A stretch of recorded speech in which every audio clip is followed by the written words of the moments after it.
Hello, welcome to the Sovereign Magazine show. I'm Nicole George. Today we have an amazing show with Ebonie Allard, and I'll share more about that in just a second. The Sovereign Magazine show is a transformational experience where conscious conversations meet embodied wisdom. Each episode invites visionary healers, thought leaders, and change makers to share their journeys of awakening, offering listeners practical tools and soul-stirring insight to reclaim their inner authority. And we are going on a year-long journey with Ebonie Allard about the Kismet codes and embodying your design. And today we're going to be talking about introducing you to embodying your design with the Kismet codes. And it's okay. I love when we're having technical issues because it means we're not AI. We've been talking about this all week. So don't you worry, Ebonie.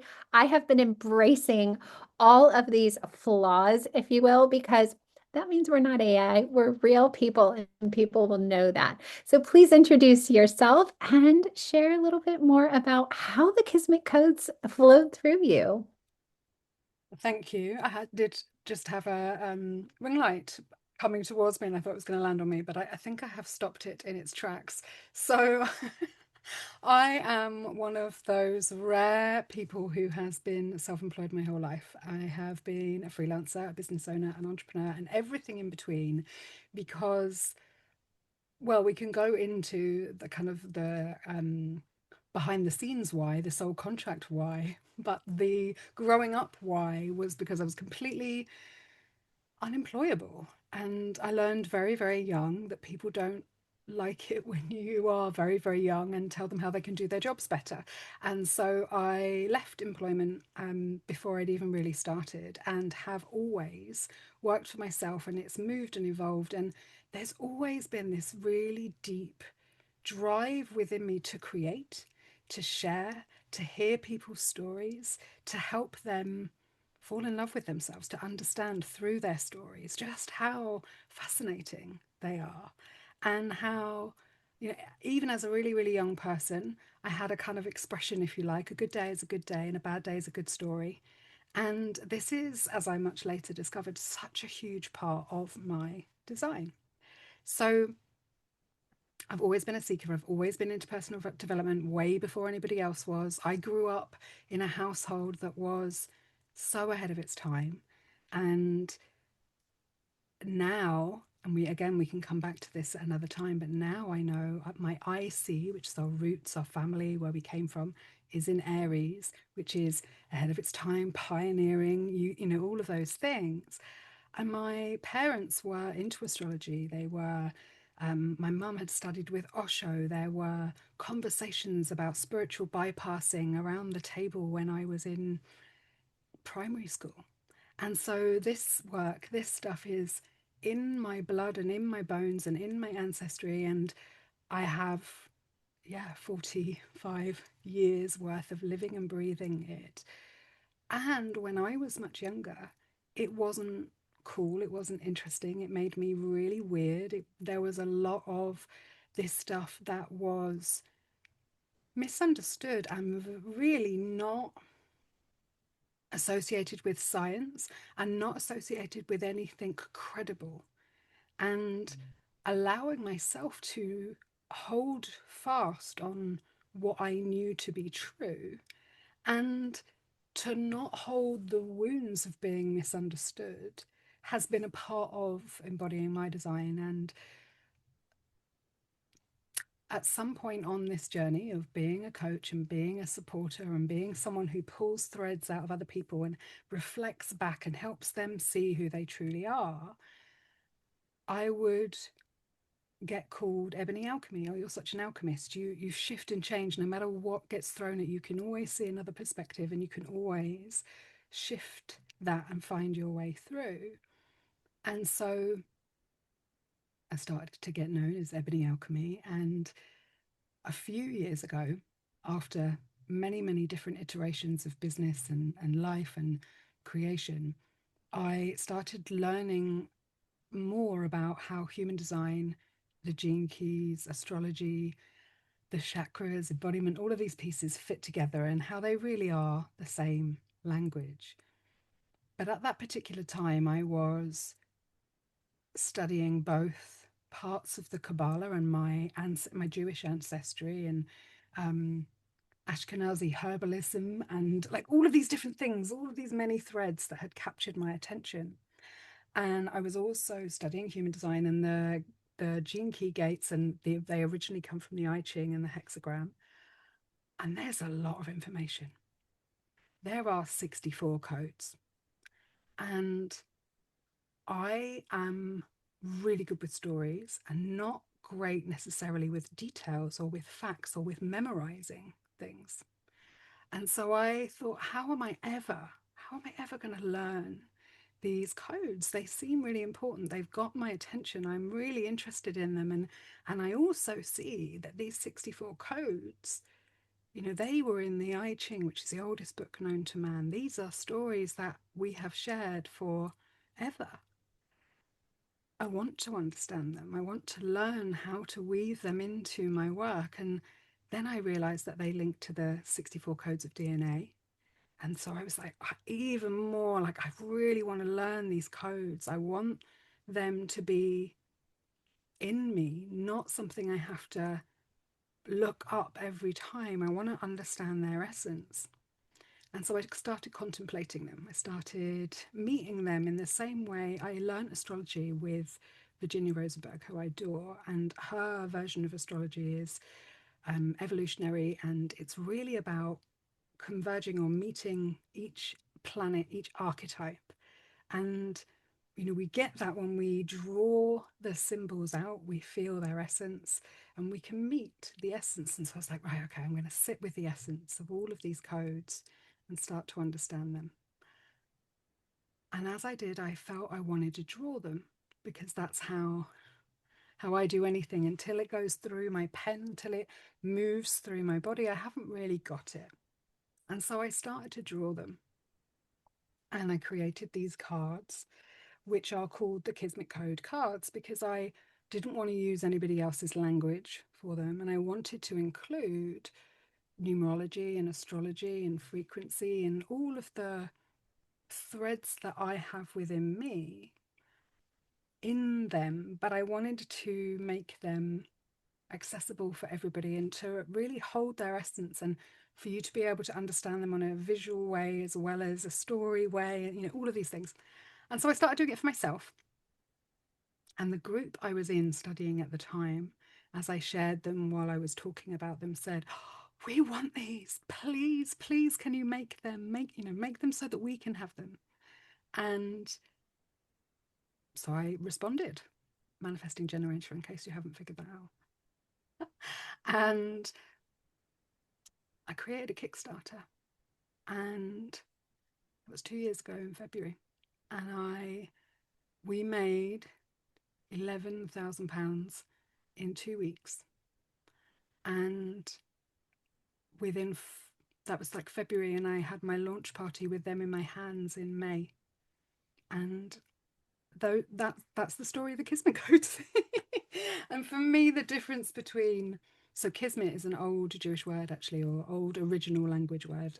Sometimes people say Turkish, sometimes Egyptian, but it's a root word, and it means your lot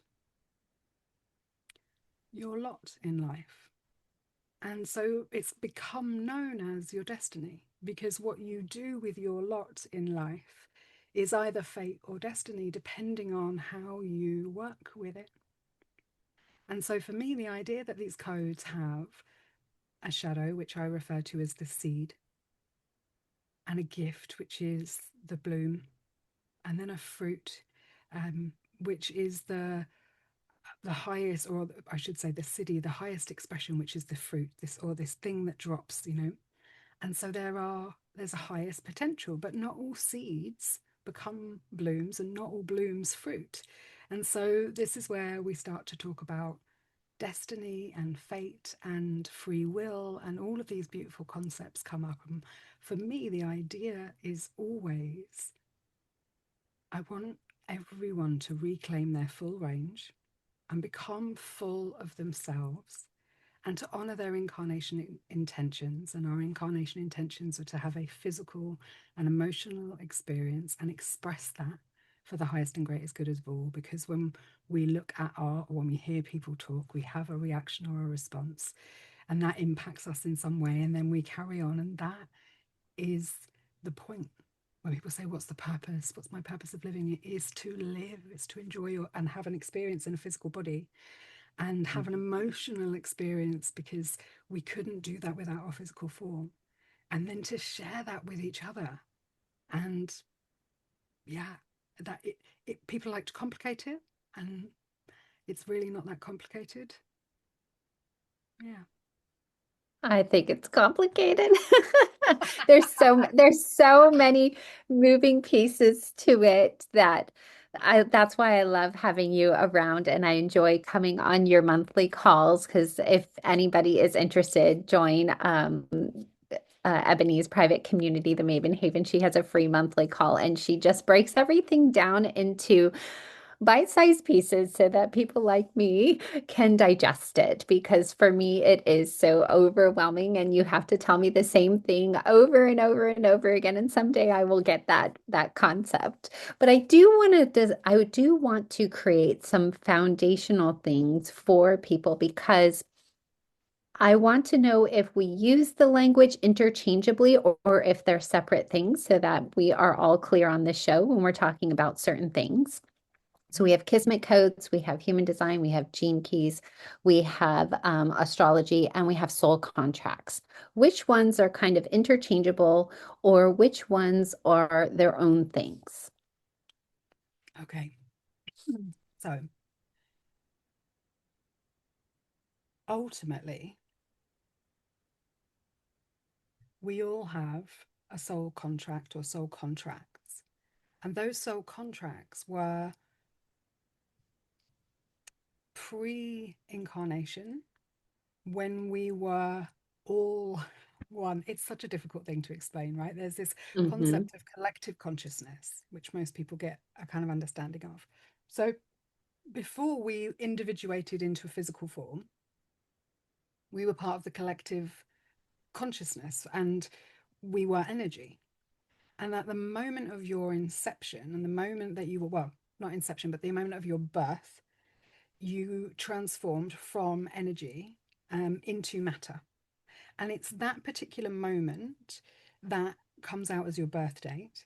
And that birth date is a string of numbers which holds your astrological information, it holds your human design information, it holds your numerology, like all of the languages, all the modalities are just an interpretation or somebody's framework to interpret your essence that pinpricked from heaven into earth.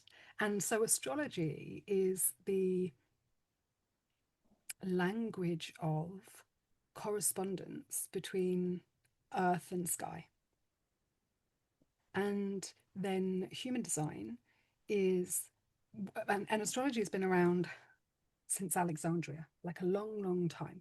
And again, like if you want really technical astrology and human design with dates and facts, I'm not your teacher. If you want stories that might not be 100% accurate, then I'm your girl. So, astrology has been around a really, really long time because before we had electricity, we had luminaries, our sun and our moon and the stars, and they lit the way for us. They showed us information and they helped us to understand the seasons and each other. And so today we can still look up and see it, but this is where different types of astrology exist because the constellations and the planet have moved and they don't sit exactly where they did. So the astrology that I work with is called tropical and it's based on archetypes rather than sidereal, which is based on the exact location of the stars. Now, and human design came along 1987, a guy called Ra Uru Hu, who had another name that wasn't his birth name, but he adopted it, he became it, and he was Canadian. But in 1987, he was living on Ibiza, and he had an experience, an 8-day experience where he was given the information that became human design. So it hasn't been around that long. 1987. I was 7 then. And like with any of these modalities, you have people who were there at the beginning who are purists. And purists would say, if it isn't what Ra said, it isn't true. They would say there are 4 types. I say there are 5, but they would say that there are 4. And this is the same as the Bible. This is the same as any other teaching, right? We're all just human beings interpreting information, writing it down in a way that feels good. And then other people are trying to deal with the trauma of being human. And they're like, let's lean on this and go all in. And my preference is that people experiment. And why I love human design is it's always been cited as an experiment. And overall, it's supposed to take 7 years for you to be able to assimilate the information and to get your human design. And all of these books, and so human design is made up of astrology and the chakra system and the Kabbalah tree of life and the I Ching and quantum mechanics. So it's 5 modalities synthesized together. So he didn't create anything new, he blended them in a particular way. So in terms of when you said, is it this, are they interchangeable? Human design blends other modalities together. So the chakra system existed, astrology existed, quantum mechanics existed, the I Ching existed, and the hexagram information. So the hexagram, the I Ching, the gene keys, all the same, 64 codes. I call them the Kismet codes because they are the codes that everything else is generated from. And even you could go before them, before the Kismet codes or before the gene keys or the I Ching or the hexagrams, which was originally called, or it translates as the Book of Changes or the Book of Life. And it's made up of these hexagrams of dashes, straight lines, and broken lines, which are masculine and feminine. So we've got these 64 codes that are made up of yin and yang, or masculine and feminine, and they are coded through every single human being. And at the time of your birth, some of those were active. So at the time of your birth, the planets were all in a particular position. And as you were born, that information was coded into your neutrinos. And neutrinos are really, really tiny cell formations inside of you. And so 70% of your neutrinos come from the sun. And so your sun sign is the one that is most known because it's the one that's enriches you. It's what you need to thrive. It's what you are here to shine a light on. It's a big part of our lives, just like the day is. But the nighttime is also important, and all of these other little facets in us are also important. And human design adds in a beautiful layer that wasn't really added in before, which is your body, your design. So I'm sure we'll get to it, maybe not today, but when we look at a body graph, when we look at a human design chart, you see 2 columns of information. And the column on the right-hand side, this is the natal chart information. This is your personality or your mind, and it's the same data, the exact same data as you will find in your astrology chart or your numerology. It's your birth date, and your numerology just looks at the birth date. The astrology looks at the planets. So does your human design. They look at them slightly differently, but they're using the same data. And then in human design, on the left-hand side, this is your vehicle, this is your design, this is your body, it's your unconscious. All of those names I've just listed, they are interchangeable for the same thing. And they are from the same time and place, but 88 days prior. Because in human design, 88 days prior is when the soul drops into the body. And the Kismet codes are a conglomeration of all of that and your interpretation of it. Okay, so we have this foundation, beautifully done foundation. I learned so many things, and you've been in my world forever. Like I said, she's just like a wealth of information, always teaching me something new. So I would assume many people who come to you feel disconnected from their body. And when you pull up a chart like you've done with mine before, you're like, oh, everything just makes sense. Like you literally are like a little doctor looking like, oh yeah, okay, this makes sense. This is her prescription. That's how I feel when I talk to you because you can see in my design how I am made up. And so when somebody is not fully embodying their design, how do they begin? I Mm. fell into human design. It kind of found me in a really strange way, and I haven't dug as deep as I would like to. I will someday, I will. All in my highest timeline. Um, but when somebody feels so disconnected from their body, from their essence, from their purpose, where should they begin? This is a beautiful question, and I'm going to do that really coach therapist thing where I answer it in a roundabout way, also storyteller, because there's one little thing that just keeps coming almost to the edge, and then I'm not saying it, so I'm going to say it. All of these scripts, all of these texts, they're written in a way where, and you've said it quite a lot as well, right? You've said, when I read it, I just can't retain the information. So the Kabbalah Tree of Life or the Kabbalah and all of these texts were written in a way, and they have always been, it's always been said that they've been written in a way that you cannot absorb the information contained until you are ready. Hmm. Hmm. This is initiatory work. It is alchemy. It has to be done in a particular order. And people these days love to rush. They want everything now. But when you do everything now, you don't absorb it. This is my problem. So I'm very, not very vocal, but very clear on my line with AI. And AI is a great tool in the same way as my vacuum cleaner is. I'm really grateful for my washing machine. It's great. However, there are some things I really care about, and I will not stick them in the washing machine, right? Hmm. And one of the things about working with AI is we want this information so quickly, or we want to like get to the end result, have a thing written or an image made so quickly that we're missing our own embodiment of it. We're missing our own memory making, meaning making of it, mark making of it. It's in the interaction with other human beings. It's in the interaction with the context and the story itself that we learn.